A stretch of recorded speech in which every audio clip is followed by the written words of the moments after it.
할렐루야.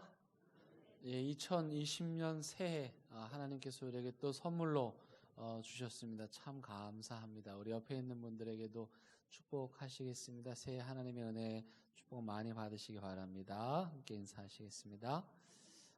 네, 오늘 아침에 새벽에 일찍 나와서 우리 수고한 우리 찬양팀들 우리 박수 한번 해주겠습니다. 감사합니다. 네. 여러분 주보 잠깐 보시면 뒤에 광고가 있습니다. 오늘부터 해서 토요일까지 3일 동안 우리 새벽 예배, 특별 새벽 예배로 하나님 앞에 드리고요. 그래서 신년의 이 새벽에 우리 자녀들을 위해서 특별히 기도하는 시간을 많이 가지려고 합니다. 아이들을 위해서는 기도해 주시고 우리 기도회 끝나고 우리 함께 시간을 나누며 기도하도록 하겠습니다. 그리고 우리 카페에 아침 식사가 준비되어 있습니다. 예배 후에 식사 교제 나누시고 가시면 되겠고요. 이번 신년 새벽기도 3일 동안에 여러분들이 하나님 말씀을 열심히 읽고 묵상하기를 원하는 마음으로 시편 1편을 더 메시지 성경으로 암송하려고 합니다. 여러분들 이 3일 동안 이 말씀을 암송하시면 좋겠고요. 어른들한테는 따로 선물은 없고 하나님이 주시라고 보고 우리 애들한테는 그 문화상품권 선물 주도록 하겠습니다. 우리 아동부부터 청년부까지 시편 1편 암송하면 토요일날 아침에 새벽 예배 마치고 시험 봅니다. 그래서 외우시면 문화상품권 선물로 드릴 건데 시편 1편의 그 메시지 버전이 어떤 것인지 우리 같이 한번 읽어보겠습니다. 밑에 나와 있거든요. 주보 밑에 나와 있는데 같이 한번 읽어보겠습니다. 시작. 그대 하나님께서 좋아하실 수밖에 죄악 소굴에 들락거리길 하나 망할 길에 얼씬거리길 하나 배웠다고 입만 살았길 하나 오직 하나님 말씀에 사로잡혀 밤낮 성경 말씀 곱씹는 그대 에덴에 다시 심긴 나무 달마다 신선한 과실 맺고 잎사귀 하나 지는 일 없이 늘 꽃 만발한 나무라네. 악인들의 처지는 얼마나 다른가. 바람에 날리는 먼지 같은 그들 입이 10개라도 할 말 없는 죄인들이라 떳떳한 이들 사이에 끼지도 못하네. 그대의 길은 하나님께서 지도해 주시나 악인들의 종착지는 구렁텅어리일 뿐. 느낌이 완전히 다르죠? 저는 아주 이 번역을 좋아합니다. 그대 하나님께서 좋아하실 수밖에, 하나님이 좋아할 수밖에, 하나님이 축복하실 수밖에 없는 그런 삶을 사는 삶. 얼마나 멋집니까? 올 한 해 이 시편 1편의 축복이 삶이 여러분들의 것이 되기를 바랍니다. 하나님 말씀 함께 봅니다. 민수기 14장 28절입니다. 민수기 14장 28절. 우리 다 같이 한 목소리로 읽으시겠습니다. 민수기 14장 28절 시작. 그들에게 이르기를 여호와의 말씀에 내 삶을 두고 맹세하노라. 너희 말이 내 귀에 들린 대로 내가 너희에게 행하리니. 이럴 때는 행하리라 그리고 끝내면 좋겠습니다. 내 말이 내 귀에 들린 대로 내가 너희에게 그대로 해주겠다. 너희가 말한 그대로 이루어지게 해주겠다. 일단 오늘의 스토리를 좀 살펴보죠. 이스라엘 사람들이 출애굽을 했습니다. 또 이제 광야길을 걷습니다. 그런데 약속의 땅을 가야 하는데 그 땅이 어떤 땅인지 궁금하기도 하고 어떻게 가야 되고 작전 어떻게 펼쳐야 되는지 그래서 모세가 12명의 정탐꾼을 보내죠. 이스라엘의 12지파 한 지파에 한 명씩 뽑아가지고 가나안 땅에 정탐하고 오라 그래요. 땅이 어떤지 토지는 어떤지 농사는 잘 지을 수 있을 것인지 이들이 갔습니다. 며칠 동안 했습니까? 40일 동안 그 땅을 이렇게 살피고 저렇게 살피고 거기 열매도 따가지고 그리고 돌아옵니다. 그리고 이제 정탐 결과를 보고하는 시간이지요. 12명의 정탐꾼들이 이제 자신들이 보고 듣고 본 거를 이스라엘 백성들한테 말하는 거예요. 얼마나 궁금했을까요? 길을 쫑긋 세우고 우리가 가야 할 땅이 어떤 땅인지 이제 들으려고 많은 사람들이 귀를 기울이고 있죠. 그때 10명의 정탐꾼들이 이구동성으로 말합니다. 그 땅 진짜 좋습니다. 여기 포도송이 열매를 보십시오. 이렇게 큰 열매를 어떻게 맺을 수 있겠습니까? 토질이 비옥합니다. 너무너무 좋은 땅입니다. 그런데 문제는 뭐냐면 그 땅에 우리가 못 갈 것 같습니다. 왜인고 하니 거기 사는 사람들이 너무 강합니다. 근데 그들에 비하면 우리는 어떤 존재냐? 한마디로 말해서 메뚜기입니다. 성경이 말하는 거예요. 그 땅은 진짜 좋아요. 근데 거기 사람들이 너무 강해요. 그래서 우리가 거기 못 갈 것 같아요. 그들하고 싸우면 우리가 질 것 같아요. 지는 정도가 아니라 우리는 그들에 비하면 메뚜기에 불과해요. 여기서 생겨난 전문 용어가 있습니다. 메뚜기 컴플렉스, 패배주의, 해보지도 않고 안 된다고 말하는 사람들, 눈에 보이는 것만 보고 자신을 늘 메뚜기라고 생각하는 사람들, 메뚜기 컴플렉스에 빠진 사람들이죠. 여호수아 갈렙 두 명은 달랐습니다. 그렇지 않다. 하나님이 우리와 함께 하시면, 지금 당신들이 한 말이 다 맞는데 하나님이 우리와 함께 하시면 우리가 그 땅에 갈 수 있다. 하나님이 그 땅을 주실 것이다.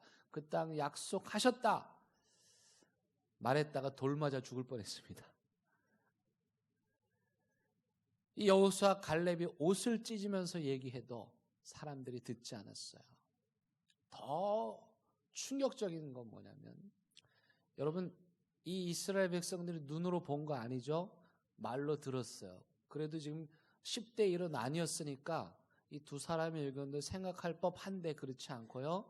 이들이 10명의 정탐꾼의 이야기만 듣고 14장 1절에 보니까 밤새도록 통곡을 했답니다.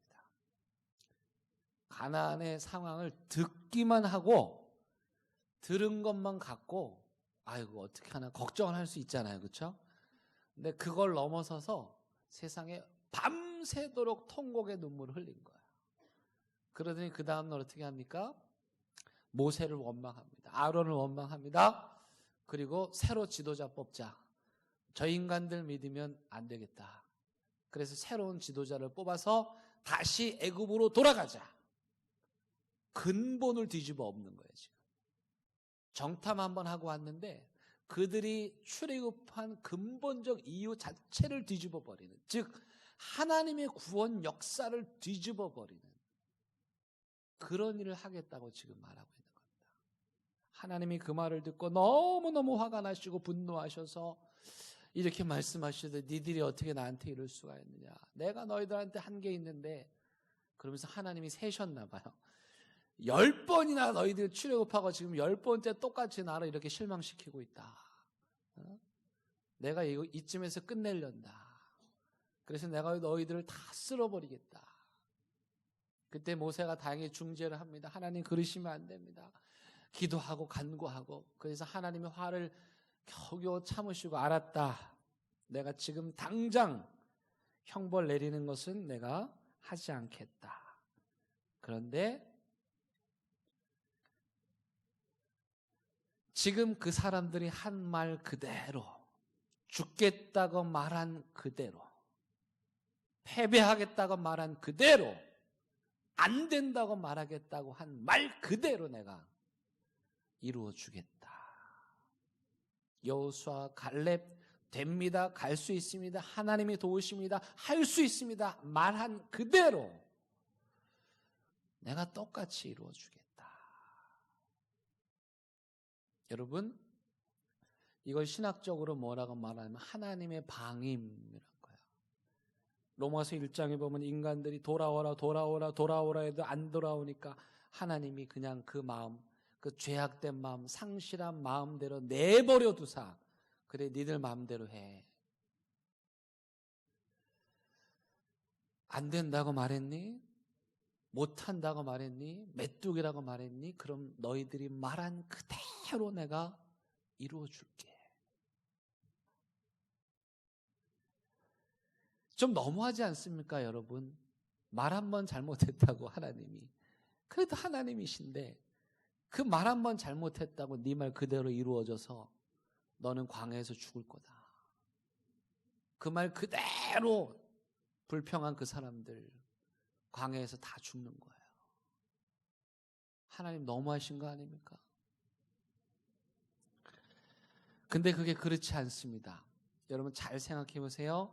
말이라고 하는 건 뭐냐면 우리의 생각을 표현하는 거예요. 그렇죠? 우리의 마음이 뭘로 표현되냐면 말로 표현돼요. 저 사람이 어떤 마음을 갖고 있을까 결국 말로 드러나게 돼 있어요. 영원히 감출 수 없어요. 우리의 마음과 생각이 말로 표현이 되니까 말은 즉 뭡니까? 그 사람의 마음인 거예요. 그러니까 지금 하나님이 이스라엘 백성들의 말을 꼬투리 잡는 게 아니에요. 어떤 걸 책망하시는 거예요? 그 근본의 마음에 삐뚤어진 거. 그 마음에 하나님을 불신하고 원망하는 것 있잖아요. 그걸 지금 하나님께서 책망하시는 거예요. 하나님이 말 한 번 잘못해서 이스라엘 백성들을 재앙으로 책망하시는 게 아니라 그 마음에 삐뚤어진 생각들, 그 인격들, 말로 표현된 그들의 불신, 믿음 없음을 책망하시는 거죠. 그 부정적인 말들이, 부정적인 생각들이 전염돼서 이스라엘 백성들 전체가 밤새 통곡하고 울면서 다시 애굽으로 돌아가자.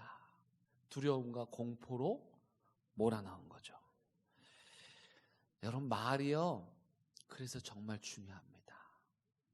마태복음 12장 32절 이렇게 말씀합니다. 말로 성령을 거역하면 이 세상과 오는 세상에서도 사하심을 받지 못하리라. 마태복음 12장 24절 사람이요 마음이 가득한 걸 입으로 말한답니다. 그 사람이 말하는 거 그냥 말하는 게 아니에요. 마음에 쌓여있던 게 드러난 거죠. 마태복음 12장 36절 사람이 무슨 악한 말을 하든지 심판날에 이에 대하여 신문을 받으리라. 그런가 하면요 로마서 10장 10절은요 사람이 마음으로 믿어 의에 이르고 그 다음에 어떻게 해요? 입으로 말로 시인하니까 구원을 받는데요. 말로 하나님을 거역하면 저주를 받고요. 말로 하나님을 시인하면 구원을 받는 거예요. 잠언 18장 21절 죽고 사는 것이 혀의 권세에 달려있다. 혀를 쓰기 좋아하는 자는 혀의 열매를 먹으리라. 잠언 15장 4절 온순한 혀는 곧 생명나무이지만 패역한 혀는 마음을 상하게 하느니라. 이 말이 왜 중요하냐면요 사실은 말은 마음을 표현하는 수단일 뿐이에요. 그런데요 이 말이요 얼마나 이 강력한 영향력이 있냐면 말이 우리의 마음을 바꾸기도 해요. 좋은 말이 우리의 마음을 좋게 만들고요. 부정적인 말이 우리의 마음을 부정적으로 만들어요. 믿음 없는 말이 우리의 마음을 믿음 없도록 만드는 거예요. 여기 우리 청년들이 있는데 결혼 중요하죠. 결혼. 그렇죠? 지금 결혼이 웬 말이냐 취직도 못하는데 그래도 언젠가 결혼할 거 아니에요. 결혼하려면 상대방을 이렇게 선택할 때 상대방을 보잖아요. 어떤 걸 보아야 되죠? 결혼 조건으로 배우자의 조건으로 뭘 봐요? 제일 첫 번째 뭘 봐요? 뭘 봐야 돼요? 은찬이 뭘 봐야 되죠? 결혼 뭘 봐야 돼? 기준이 뭐예요? 입으로는 인성, 마음으로는 외모 그렇게 얘기했어요. 결혼 조건, 배우자, 평생 같이 살 사람 뭘 봐야 될까? 돈 봐야 됩니다. 돈. 예, 사자 들어가야 돼. 사자. 예, 그렇죠? 예, 의사, 판사, 검사, 변호사, 목사. 이렇게 말했더니 저희 집 애들이 아빠 목사는 아니에요. 왜? 목사는 목사님으로 끝나잖아요. 사로 끝나는 게 아니고 님으로 끝나서 안 된대요. 목사는. 돈도 중요하죠. 예, 외모도 중요해요. 예, 다른 사람이 보기엔 슈렉 같다고 할지라도 내 눈에는 이뻐 보여야 돼. 적어도. 그래야 살 거 아닙니까? 외모도 봐야죠. 근데요, 진짜 그 사람의 됨됨이를 보려면 이 사람이 나랑 결혼할 만한 사람인지 아닌지, 결혼해서 행복할 수 있을지 없을지 알려면 인격을 봐야 됩니다. 인격을 봐야 돼요. 인격은 하루아침에 바뀌지가 않은데요. 그런데 그 인격의 팔알이 언어입니다. 그 인격의 팔알이 말이에요. 그래서요, 그 사람이 말하는 걸 보면 돼요. 말하는 걸 보면. 그 말에 다 들어있습니다. 교묘하게 베베 꼬이는 말, 그 마음이 삐뚤어 있는 거예요. 항상 뭘 하면 안 된다고 말하는 거, 그 생각이 다 부정적으로 가득 차 있는 거예요. 어두운 생각들, 그런 거 하면 다른 사람을 은근히 무시하는 그런 말들, 다 그 마음이 꼬여 있는 거예요. 더 행복한 결혼 생활을 하려면 그 가족들의 언어를 봐야 돼요. 그 가족들이 어떤 말을 하는가. 여러분, 말 이거 쉽게 바뀌지 않습니다. 습관 중에 가장 바꾸기 어려운 습관이 바로 이 언어 습관입니다. 철학에서도요, 이 언어를 중요하게 생각해요. 그래서요, 인간은요, 언어에 갇힌 존재래요. 이게 무슨 말이냐? 쉽게 얘기하면 이런 거예요. 제가 어렸을 때 저희 어머님이 저한테 너 남자가 왜 그래? 그랬어요. 저는 그때 제가 남자인지 처음 알았어요. 근데 그럼 남자가 뭘 해야 되나? 나는 그냥 내가 하던 대로 했는데 너 남자가 왜 그래? 자라면서 계속 그 소리 들었어요. 우리 여자분들도 마찬가지죠. 너 여자가 왜 그래? 네. 너 남자가 왜 그래? 남자는 3번만 울어야지. 아침, 점심, 저녁 3번만 울어야지. 네? 뭐 그런 거 있잖아요. 제가 성의 특성을 이야기하는 게 아니에요. 우리는 남자라고 하는 틀 안에 남자를 가두고 여자라고 하는 틀 안에 여자를 가두고 거기서 나오면 이상하게 되는 거예요. 인간은 그래서 언어라는 감옥에 갇힌 존재인 거죠. 그리고 그 언어는요, 우리의 사고 체계를 지배합니다. 우리의 생각을 지배해요. 그래서 철학자들은 언어는 곧 존재의 집이다. 우리 존재의 집이다. 이렇게 말해요. 또 어려운 말 했죠? 저는 항상 쉽게 언어는 존재의 집이다. 그 말은 무슨 말이냐면 그 사람의 언어가 곧 그 사람이다. 그 사람이 말하는 게 곧 그 사람이다. 다른 사람을 존중하고 긍정적으로 말하고 항상 밝은 말을 하는 사람, 그 사람이에요. 다른 사람을 무시하고 폄하하고 부정적으로 말하고 안 된다고 말하고 어두운 것만 생각하고 그게 곧 그 사람이에요. 야고보서는 말에 관심이 많습니다. 야고보서 3장 2절 보니까 우리가 다 말에 실수가 많으니 만일 말에 실수가 없는 자라면 곧 온전한 사람이라. 3장 8절 혀는 능히 길들일 사람이 없나니 쉬지 아니하는 악이요 독이 죽이는 독이 가득한 것이라. 3장 10절 11절 한 입에서 찬송과 저주가 나오는도다. 내 형제들아 이것이 마땅하지 아니하니라. 샘이 한 구멍으로 어찌 단물과 쓴물을 내겠느냐. 이렇게 말하면 야고보서는 말조심하라는 말이구나 이렇게 생각할 수 있는데 그게 아니고 야고보서는 우리가 말을 할 때 어떤 말을 하라고 말하는 거냐면 믿음 있는 말을 하라는 거예요. 야고보서가 보는 언어는 2가지예요. 믿음 있는 말과 믿음 없는 말. 지금 야고보서가 말하는 건 우리가 보통 언어 생활을 잘하세요 그런 의미가 아니고 마음속에 있는 그 믿음, 말로 표현되는 그 믿음. 그래서 믿음을 갖고 믿음 있는 말을 하라는 거예요. 두 명의 정탐꾼처럼 하나님을 믿고 그 믿음의 고백을 하라는 거예요. 또 말에는요, 믿음 있는 말과 믿음 없는 말이 있죠. 또 말에는 살리는 말과 죽이는 말이 있습니다. 요즘에 그 현빈과 손예진이 주연하는 사랑의 불시착이라는 드라마를 하더라고요. 이렇게 북한 배경을 하고 해서 제가 간간히 보는데, 거기 보니까 손예진이가 그 꽃을 선물합니다. 남자 주인공한테 꽃을 선물하면서 이렇게 그 마당에 심어놓고 이렇게 말하죠. 꽃도 말하는 대로 된다. 에이, 무슨 그런 게 있냐고. 거기 이제 그 현빈이가 북한 사람이거든요. 아니다. 근데 진짜 그 말을 믿고 꽃에게 말하는 거야. 좋은 말, 긍정적인 말. 우리 집에는 화초가 잘 안 자라는데요. 시름시름 알아가는 화초를 우리 부모님 댁에 갖다 놓으면 살아납니다. 우리 첫째 딸 돌잔치 때 선물로 그 손님들한테 나눠줬던 행운목이 아직도 있습니다. 신기하죠? 어떻게 이렇게 살까? 우리 두 어르신 맨날 쓰다듬고 물 주고 환기시켜주고 자식처럼 키우니까 세상에 그 화초도 사랑받으니까 좋은 말 해주니까 잘 자라는 겁니다. 말 한마디 한 것뿐인데 그 말 때문에 인생이 무너지기도 하고, 말 한마디 한 것뿐인데 그 사람의 인생이 다시 일어서기도 합니다. 고등학교 때 제 친구 중에 하나가 성악을 공부했어요. 성악가를 꿈꾸면서. 그러니까 처음 하니까 좀 어색하긴 하죠. 근데 제가 너무 기억이 또렷해서 그 친구 이름도 아직도 기억나요. 함승호라고.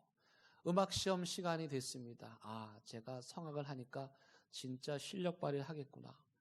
성악 발성으로 이렇게 해서 노래를 했어요. 노래를 하는데 갑자기 중간에 피아노를 치시면서 반주하시는 선생님이 피아노를 딱 멈추는 거예요. 그리고 이 친구를 향해서 이렇게 말하는 거예요. 야! 너 혀가 짧으냐? 교실이 순식간에 얼음장이 되어버렸어요. 그도 그럴 것이 이 친구가 처음 성악을 하니까 자기도 어색하니까 이렇게 좀 목에 힘을 주고 이렇게 한 거예요. 근데 음악 선생님이 너 혀가 짧으냐? 그 당황했던 그 친구의 모습. 그리고 그 이후로도 학교 생활을 제대로 정하지 못했어요. 반면에 중학교 때 또 음악 시간에 있었던 일이에요. 그때 우리 그 시험 보는 노래가 뭐였냐면 켄터키 옛집이었어요. 여러분 기억나시죠? 잘 쉬어라 켄터키 옛집 그 노래잖아요. 근데 이 친구가 되게 순진한 애거든요. 그냥 땀을 뻘뻘 흘리면서 그 노래에 집중을 한 거예요. 그래가지고 다 잘 불렀는데 마지막에 잘 쉬어라 켄터키 닭집. 켄터키 하면 닭집이 생각나지 않습니까? 잘 쉬어라 켄터키 닭집이 끝나는 순간 교실이 완전히 뒤집어지는 거예요. 이 아이 얼굴은 홍당무가 되고 어떻게 해야 될지 모르고 안절부절 하는데 그 선생님이 그 순간에 딱 그 친구를 보호해 주는 거예요. 괜찮아. 노래는 진짜 잘했어.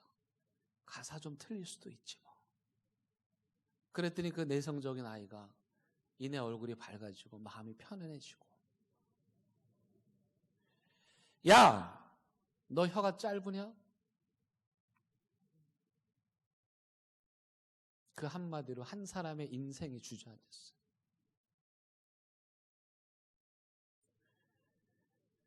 사람이 변할까요? 변화의 기준에 따라 다르겠죠? 또 어느 정도 변화되느냐에 따라 다르겠죠. 근데 여러분, 기독교는 사람이 변한다고 믿습니다. 근데 중요한 건 이제 우리는 어떻게 변화되길 바라냐면 그 말썽쟁이 말 안 듣는 맨날 휴대폰 게임만 하는 아이가 어느 날 갑자기 180도 바뀌어가지고 책상에 앉아있고 방 청소 깨끗하게 하고 단정하게 있고 휴대폰 안 하고 이렇게 180도로 갑자기 바뀌는 거를 변화라고 생각하죠. 여러분 그렇게 변하면 죽습니다. 예, 그건 이상해요. 정신병이에요. 그렇게 변화되면 안 돼요. 바울 사도식의 로또식의 변화를 우리는 변화라고 생각하죠. 그런데 그건 되게 위험해요, 사실은. 바울 사도가 다메섹에서 한 방에 변화되고 사실은 14년을 고생합니다. 14년 동안 하나님 앞에 훈련받아요. 그래서 어쩌면 어떻게 생각하면 바울 사도는 한 번에 변화된 게 아니라 그때부터 시작해서 14년 동안 변화됐다 이렇게 생각하셔야 돼요. 여러분 사람이 변할까? 변합니다. 뭐가 바뀌면 변하느냐면 말이 바뀌면 변합니다. 말이요, 말이. 한번 따라해 볼까요? 언어가 바뀌면 생각이 바뀌고 생각이 바뀌면 태도가 바뀐다. 이상하게요. 말을 바꾸잖아요. 말은 표현의 수단인데 말을 바꾸면 생각이 바뀌어요. 희한해요. 그래서 생각이 바뀌면 태도가 바뀌는 거예요.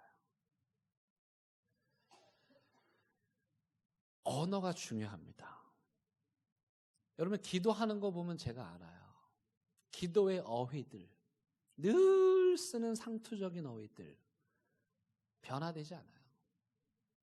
그런데 계속해서 새로운 성서의 언어들을 사용한다. 기도의 어휘들이 이 사람 변하고 있구나. 잘 몰라도요. 여러분 제가 거룩한 상상력이라는 말 많이 쓰죠. 근데 우리 성도님들도 제법 사용을 하세요. 중요한 건 그 말이 무슨 말인지 몰라도 그 말을 쓰잖아요. 그러면 그 말 때문에 내 생각이 바뀌어요. 거룩한 상상력, 거룩한 상상력. 생각이 바뀌어. 생각이 바뀌면 그 삶의 태도가 완전히 바뀌는 거예요. 말을 안 하는 게 좋은 게 아니에요. 네. 말을 안 하는 사람은 과묵하고 말을 안 하는 게 좋은 게 아니에요. 왜요? 죽을 때까지 말 안 할 수 없죠. 결국 이 마음 안에 있는 게 언젠간 튀어나옵니다. 조금 말하는데 튀어나온 게 다 악해. 더 비참한 거죠. 말을 안 하는 게 좋은 언어 습관이 아니고요. 좋은 말을 할 줄 아는 거. 좋은 언어를 사용할 줄 아는 거. 이게 좋은 언어입니다. 그래서 우리 입술에서는 살리는 말, 믿음을 갖게 하는 말, 이런 말들을 많이 배우고 공부해야 돼요. 예전에 화전민이라고 있었습니다. 가난하고 가난해서 여기서 살 수가 없어. 그래가지고 산으로 들어가요. 산에서 거기서 이제 겨우 이제 밭을 읽어가지고 먹고 사는 거, 화전민. 근데 오늘날도 화전민이 있네요. 지적 화전민. 지적 화전민은 어떤 사람이냐? 맨날 똑같은 말만 하는 사람. 하루 300단어 이하의 단어로 다 되는 사람. 지적 화전민이에요. 언어를 배우셔야 돼요. 새로운 언어를 익히시고 공부하셔야 돼요. 그렇게 새로운 말을 채우잖아요. 그럼 내 마음이 바뀌고 변화됩니다. 채움의 법칙이 있어요. 여기에요. 먼저 머릿속에 좋은 언어가 들어가야 돼요. 좋은 말이 들어가야 돼요. 그래야 내가 바뀌고 변화됩니다. 아기들이 저 위에 사무실에 아기들이 엄마, 아빠를 하는데 몇 번 들어야 되는 줄 아세요? 학자들에 의하면 5,000번에서 10,000번이요. 엄마 한번 해봐, 엄마 한번 해봐, 엄마 한번 해봐를 10,000번을 해야 그 아이가 10,000번 들으면 그때 엄마 하는 거예요. 들어야 되는 거예요. 채워줘야 되는 거예요. 여기에 좋은 말씀이, 좋은 언어들이 채워져야 내 생각이 바뀌고 변화되는 거예요. 믿음도 마찬가지입니다. 하나님의 말씀이 우리 안에 스며들어야 돼요. 그래야 우리의 믿음이 자라고 성장하게 돼 있죠. 좋은 말을 하려면 어떻게 됩니까? 방법이 뭘까요? 좋은 말 하는 사람과 사귀십시오. 이렇게 말해봐서 삐딱하고 부정적이고 늘 어둡다. 늘 회의적이야. 늘 안 돼. 늘 비판이야. 그런 사람 사귀지 마십시오. 배우게 됩니다. 언어가 곧 그 사람이에요. 그 다음에 방법은 좋은 책을 읽는 것입니다. 좋은 책을. 그리고 그 책을 읽고 그 책의 좋은 언어를 이렇게 갈무리해서 잘 정리해서 내 것으로 소화하는 거예요. 저는 아직도 그 사전을 씁니다. 제가 책 읽다가 딱 나오면 그 단어 신학사전 그래가지고 정리해요. 그 단어를.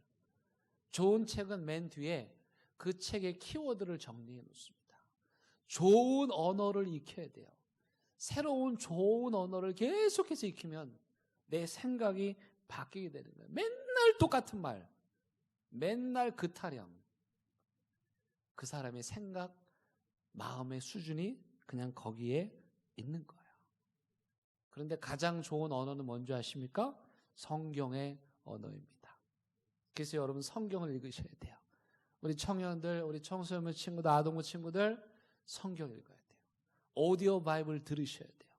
들으면 좋은 언어가, 좋은 말씀이 내 안에 들어오잖아요. 그럼 내 생각이 바뀌어. 생각이 바뀌니까 삶이 바뀌어. 태도가 바뀌는 거예요. 변화의 시작은 좋은 말, 좋은 말씀을 듣는 거예요. 여러분 중에 기도 잘하고 싶으신 분들 계시죠? 시편의 어휘들을 건져내시면 됩니다. 시편을 읽으면 거기에 주옥 같은 기도의 글들이 들어있어요. 희노애락의 감정들이, 그 삶의 인생들이 주옥 같은 언어로, 정제된 언어로, 시적 언어로 다듬어진 글로 그 안에 담겨져 있어요. 결국 이 말이 변해야 사람이 변해요. 좋은 표현을 배워야 내 생각이 바뀌는 거예요. 이스라엘 사람들이 말 한 번 잘못했다가 자기들도 광야에서 고생했죠?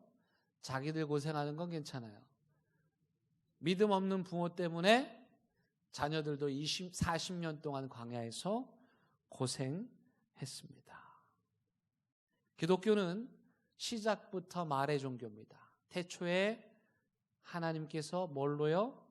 말씀으로 이 세상을 창조하셨어요. 예수님은 말씀으로 우리에게 오셨고요. 그래서요, 신앙을 갖는다는 건 신앙의 언어를 배운다는 뜻입니다. 좋은 신앙의 언어, 주옥 같은 언어들을 계속해서 사용할 때, 그때 내가 하나님의 말씀으로 변화되는 걸 경험하게 됩니다. 결론입니다. 하나님 이렇게 말씀하시죠? 네가 한 말 그대로 내가 너에게 그대로 이루어 주겠다. 여러분 기억하세요? 하나님 여러분들의 말 다 듣고 계십니다. 내 인생은 안 되는 것 같아. 나는 틀린 것 같아.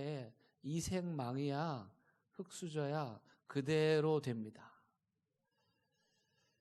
우리에겐 어려울 것 같아. 부흥 안 될 것 같아. 우리에게는 틀렸어. 그대로 됩니다.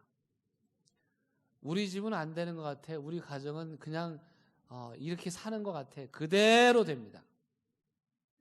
내 말이 내 귀에 들린 대로 그대로 이루어 주겠다. 죽겠다는 사람 그대로 죽게 해주겠다. 살겠다는 사람 살게 하겠다. 가장 중요한 건 언어에 영적인 게 있어요. 사탄은 이 언어로 파괴하는 일을 합니다. 파괴하는 일을 해. 우리 존재를 파괴하는 일을 해요, 사탄이요. 이게 무서운 거예요. 파괴하는 말들. 2020년 올 한 해 저와 여러분들은, 우리 대형교회 모든 성도들은 살리는 말, 믿음의 말, 세워주는 말, 긍정적인 말, 사실은 우리 내면의 변화를 일으키는 말, 그런 언어의 삶으로 변화될 수 있기를 바랍니다. 우리 함께 기도하시겠습니다.